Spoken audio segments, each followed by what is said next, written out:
Hello and welcome to the Talk Diaries with me, Tanya Beckett, and I am delighted this time to have with me Karin von Hippel. She is the former Director General of RUSI think tank, current Distinguished Fellow at RUSI as well, and consultant with a few organisations such as Arden Strategies, and is a genius when it comes to explaining geopolitics. Karin, welcome to the Talk Diaries. Thank you, Tanya. No pressure. None whatsoever.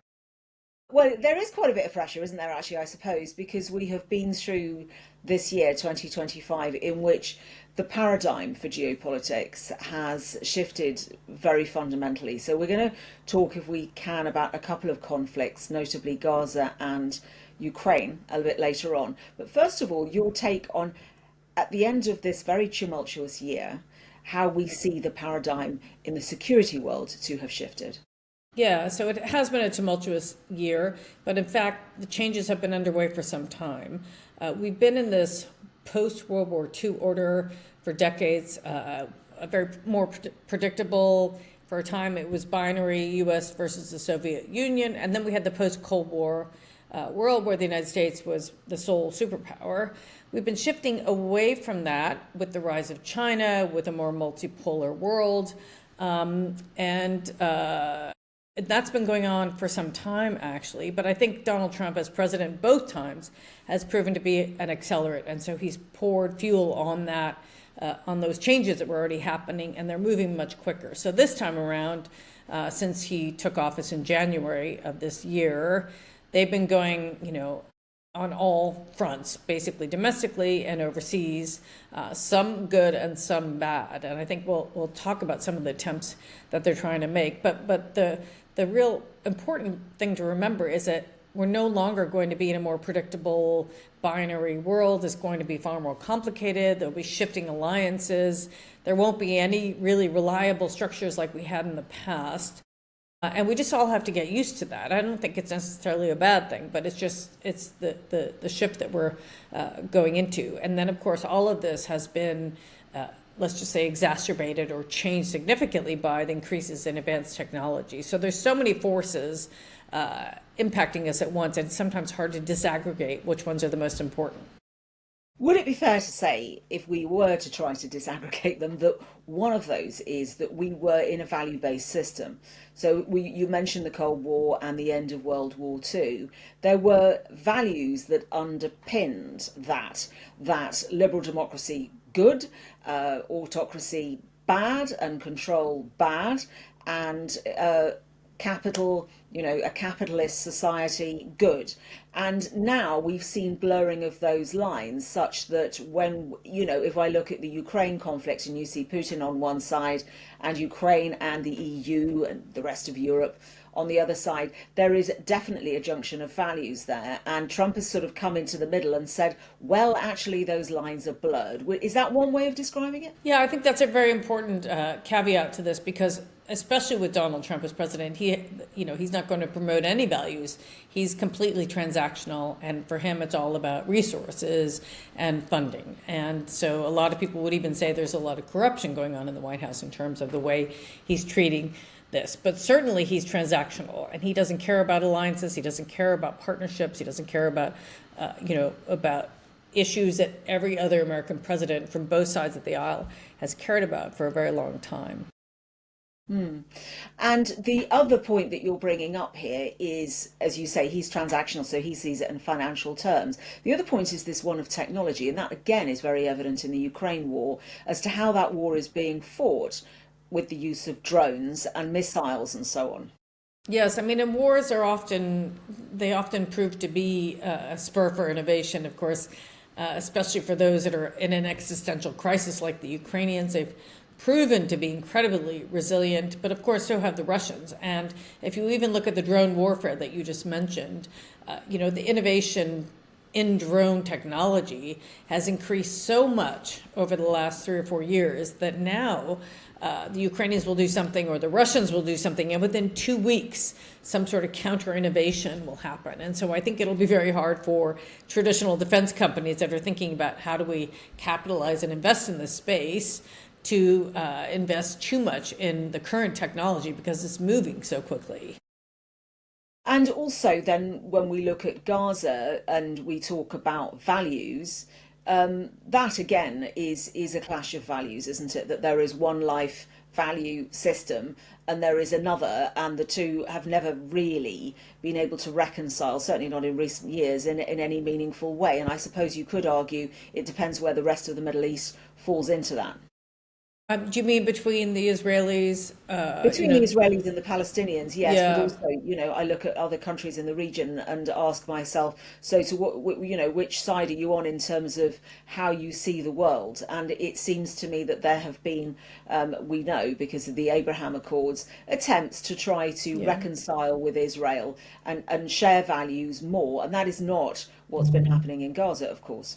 Yeah, I mean, it's complicated. So, we were just talking about the U.S. is not adhering to values and is being very transactional. At the same time, Donald Trump has made a serious effort to end these two conflicts. So, in a sense, he's not doing it to make more money, but he really, I think, does care about finishing these wars. Yes, he wants to win a Nobel Prize, but I do think he is disturbed by the amount of killing that's been happening in both of these conflicts. And so, but I think the challenge, at least in terms of what he is trying to do with his team, is, I mean, there are many challenges, but one of the basic ones is, do they have the staying power to push very hard? If you take the Gaza case, as you mentioned, the regional powers are able to put a lot of pressure on Hamas. And then the United States puts pressure on Israel. The Americans sometimes call that Bibi sitting, because they're the only ones, this party in particular, the Republican Party, is the only one that can put the right kind of pressure on Netanyahu. And so Netanyahu and Hamas are both being pushed into doing something they don't want to do. And we're still far from implementing this ceasefire or the terms of the ceasefire. And both sides have been accused of violating aspects of the ceasefire, but at the same time, no one has thrown it out yet. And so I think they're coming to the table kicking and screaming. But I do think if the Americans can keep putting pressure on Israel and, let's just say, Egypt, Qatar, and Turkey in particular, putting pressure on Hamas, it's possible we'll get there, but their challenges are huge. I mean, Hamas needs to be disarmed, Israel needs to withdraw. Somebody needs to pay for reconstruction. I mean, there's so much that needs to be done. And then what do you do with, Gaza and the West Bank? What kind of Palestinian Authority will run it? What is this international body that Trump is supposed to be chairing, the one that Tony Blair is supposed to be sitting on? What is that going to look like? There's lots that hasn't been worked out yet. On paper, they sound pretty good, but getting there is going to be huge, and that will require really a lot of pressure and consistent pressure by Trump's team. And Trump, as we know, gets distracted all the time by everything. And so it's just, if he can keep his team focused, it's okay if he gets distracted. Yes, I mean, the key word is they're consistent. And what we see with Trump is this sort of episodic approach to things, that there's this week and this the other week, almost as if he sees episodes of some sort of factual entertainment series or something. And would you argue that this is part of the difficulty in trying to solve that the will is there and the force is there, it's just not consistent or well thought through? I don't know if it's not well thought through or not. I mean, some people have been thinking about this for a long time. It's clearly the case that the Trump team has not consulted with many experts who know these conflicts very well. On the other hand, many of the experts weren't able to get very far in the past. So, I don't have a problem with, people who come to something new if they're willing to look at it in a different way and come up with a different solution. I think at the end of the day, what we want to see is an independent Palestinian state. Is now publicly saying that they do not support that. And so that's going to take a lot of pressure, even though there will be elections in Israel, I think, in the next year. And so it's not clear to me that Netanyahu will be the one implementing this. I mean, we need to give Trump credit for making an effort, even though he's likely, or, he could easily fail. Everyone else has failed in these so far. He is making an effort. He does have the ability, more than almost anyone else, to bring people to the table, whether it's on Gaza and Israel or on Ukraine. And so, whatever magic he can concoct, if he can stay focused. I think all of us would like him to stay focused. And whatever you think about Donald Trump as a person, I think we would all be very happy if he succeeds in both of these. Now, if you look at the Ukraine conflict, I think, what is kind of depressing is, why do the Europeans have to just wait for the Americans to do something? Why can't they do more to put pressure on Russia? They may say, well, we don't have the combined military might that the United States does.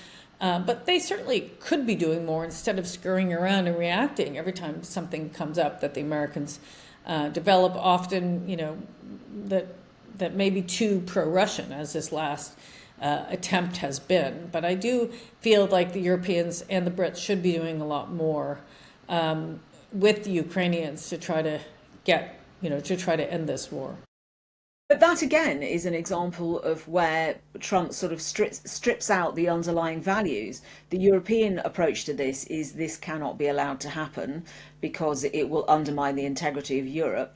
Trump simply almost looks at a map, or doesn't want to look at a map maybe, and says, well, look, let's just sort of cut it down here, maybe without thinking about or caring about what the long-term implications of that might be. Yeah, that's certainly the case. I'm not sure he has thought through the long-term implications, but if we just left it to the Europeans and ignored what the Americans are trying to do, we would only really be talking about what kind of weapon systems should we supply to Ukraine, what kind of financial arrangements could we give, to Ukraine, whether it's loans or grants or whatever. The Americans have helped us shift the conversation to, let's talk about a plan. Now, so far the plan looks too much like it's weighted towards Russia than Ukraine. It's not clear to me now with the changes in the plan that the Russians will agree to it. The Russians have been pretty hardcore about what they want. But, you do have to give Trump credit for changing the narrative on both of those conflicts. I mean, look at Biden. He was not able to bring this conflict to an end. He wasn't able to do much on the Middle East, even before the October 6th attacks by Hamas in Israel. He wasn't able to do very much. And Trump has been able to achieve a lot. So if we think about Ukraine, where could that head? I mean, it seems to me a very binary situation in the sense that Trump is saying, look, you have to give up territory, and Ukraine is saying, well, we don't want to. Russia is saying what exactly? Well, Russia, yeah. And an adjunct to that question, but how long can Russia hold out? I mean, the European narrative has always been Russia will run out of road on this, and having not won the war in the first few weeks, Putin will inevitably back off. Hasn't happened, has it? No, and I think Putin can go on for some time because he's paying people to fight, so he hasn't had to do a large scale conscription. He's paying even foreigners to fight for him. He doesn't care about human lives, and so he's willing to sacrifice so many soldiers on the front lines. I mean, they've lost so many more people than the Ukrainians have. But I think what the Ukrainians have said, though, they haven't said no concessions on territory. They're saying no legal recognition of Russian occupation of Ukrainian territory, meaning, okay, we can give you de facto acceptance that you're in some of these areas, Crimea, for example, parts of the Donbass, but we will not recognize that in perpetuity. We'll recognize that for now. So I think the Ukrainians are more willing to compromise on those kinds of issues, and I think, Zelensky does have some wiggle room in the negotiations because, of course, the Ukrainian constitution requires that the people be consulted if there are going to be any changes in the territory of Ukraine. And so he can say, I got to take this back to the people. But at the moment, we don't actually know a lot of the details about these proposals. We've only seen leaks. The first leak was very pro-Russian, and now I think Marco Rubio, the American Secretary of State and National Security Advisor, has made a lot of progress in trying to implement more of what Ukraine wants in this. But, it's still far from done. And I think, as you said earlier, it's not clear to me the Russians are interested in stopping this war right now. Yes, sanctions are biting, and yes, recent increases in sanctions by the United States on Russian energy will be making a difference. And I imagine they're tired of fighting, and I imagine that, they want to be back in the international fold and all of that. And Trump has promised some of that. But some of that may be too far for the Europeans in particular to accept. The other thing that we must consider, and, having worked in news for many years, is once a war is finished, the news tends to move to somewhere else. The centre of gravity changes. And this has been part of the problem, of course, for news organisations covering Gaza, right? Because the centre of gravity of that conflict moved. Um, but the generational trauma that lasts and the cost of reconstruction and all of that is not really the fuel and the food for news organisations, but it's a massive part of the story, isn't it? It's a really important point, Tanya. I think that it's not just for journalists, it's actually diplomats as well. So they're all focused on what's sexy and they're following that great, that great bright shiny light and wanting to be in the room. And then when it gets to the kind of boring but really important stuff, how do you pay for this? How do you implement it in a fair way? How do you deal with justice and reconciliation? There's so many challenges implementing any of these peace talks, peace negotiations, and there will be for years to come because they're kind of being supplanted over long-standing grievances, and most people aren't going to get everything that they want, and that's really the hard part of it. And you need to keep your best people on it. You need to put attention on it, and including from the media, and people just move on to the next thing when that happens. Mm. So, on the subject of reconstruction in Gaza, it's really not clear who's going to pay for that, is it? Well, I imagine that the Gulf states are going to pay for a lot of it. I don't think the Israelis are going to pay. They should. They destroyed everything. But I imagine that they could probably even, if you're creative, you can do a lot with even that rubble, probably expand the territory even of Gaza by putting a lot of that in the sea. But it's going to take years. There's certainly talk of building back better and, making it more green and providing jobs for Palestinians, et cetera. At the moment, they're not even there. They're all living in tents, basically, and, surviving on humanitarian handouts. So, that needs to be accelerated, that part. And, of course, Hamas needs to go away. It needs to be disarmed. Those that want to, integrate into a new Palestinian-led force potentially could do so, but they're going to have to demobilize a number of them, and they're going to have to basically kick out some of the more violent ones and send them to another country. And that's happened in the past. And it's not clear Hamas is ready to do that either. Where do you see 2026? Do you see these conflicts rumbling on, or do you think we have really learned something here in terms of resolving them and how the world is? And maybe even stripping out the values. I mean, this is what you hinted at the start, that maybe it's not a bad thing that the paradigm has shifted because the values-based system has been stripped out and there's more pragmatism, perhaps. Well, the values were never implemented wholesale anyway, right? As we saw in the wars in Iraq and Afghanistan, for example. We all talk about democracy promotion, but we often, don't go as far as we should. I think that we're going to, as long as Donald Trump is in power, we're going to see more chaos. And I think we just have to, continue to try to focus on the issues that we care the most about. I think the Europeans are getting smarter about how to manage him. The Europeans also need to get their act together because it's not a question of, just setting up a separate alliance from the United States, but saying, look, we are like-minded, most of us are, including with, let's just say, the Australians, the Koreans, the Japanese, the New Zealanders, and the Canadians. So like-minded countries who do believe in these values need to be promoting our own agenda. And they also, the Europeans in particular, need to be smart about how they push back against Russia, because, of course, Russia has been it's sub-threshold activity, they call it, and that's been going on throughout Europe for some time. I mean, they're doing... And so these are sort of grey zone attacks that are yes, not so much, officially though, attributed. Right, it's cyber attacks, it's drones going into their airspace, there's been arson, there's been assassination, attempted assassination, there have been cables dug up in the sea, there's been, they've been weaponizing migrants, they've been interfering in elections, we saw that in Romania and Moldova.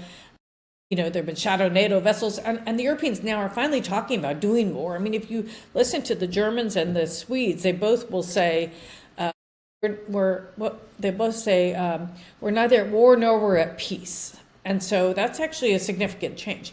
And I personally think these countries need to push back a lot more. They need to basically smack the Russians. Every time the Russians do something, we need to smack them back. Now, it may be that we have to do this through our security service and without attribution, but we do need to be pushing back a lot more, because I think the more the Russians can get away with what they've been doing, misinformation and all of that, the more they will push. And the more that they will, inch their way forward, and we may see another attack on another European country or part of a European country or a NATO country in the near future. And I think so the Europeans need to get smarter about that. And I think they are. I think they're recognizing it, but I'm not sure they're doing as much as they should to push back.